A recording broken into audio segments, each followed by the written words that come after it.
Ichiro Ogimura is perhaps the most goal-oriented player and coach in the history of table tennis.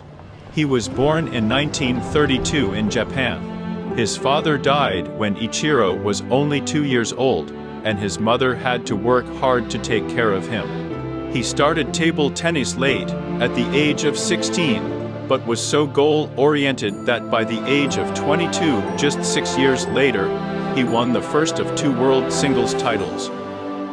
He also won the men's doubles twice, the mixed doubles 3 times, and led Japan to 5 consecutive men's world titles. Another proof of his goal orientation was the fact that on the eve of the 1954 World Championships, the Japan Table Tennis Association was short of funds and could not send a single representative to the tournament. Ichiro then raised money from private donations to pay for the trip, and as a result became world champion. He didn't just train and win titles, he revolutionized the game in many ways. When Ogimura was developing as a player, the world was dominated by European defenders, and it was then that he invented the 51% strategy, whereby if he thought he had a 51% or better chance of beating an opponent, he would execute an offensive finishing shot, often going against the advice of coaches who wanted him to play more cautiously.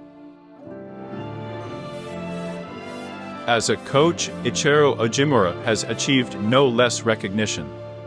He is often regarded as the father not only of Japanese table tennis, but also of Chinese and Swedish table tennis.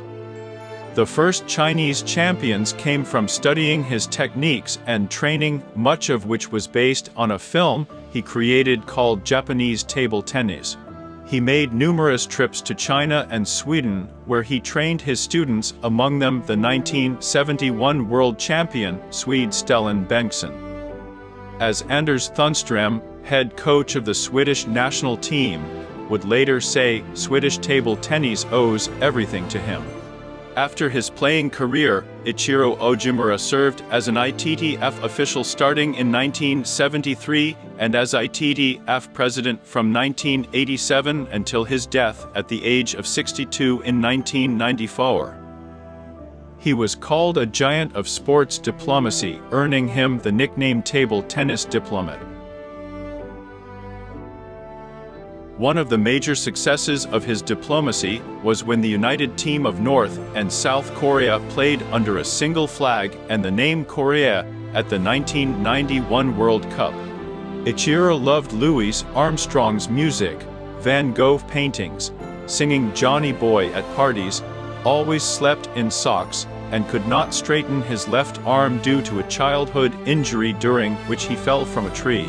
The arm injury forced him to quit gymnastics and indirectly led him to take up table tennis, and now we realize it was not for nothing.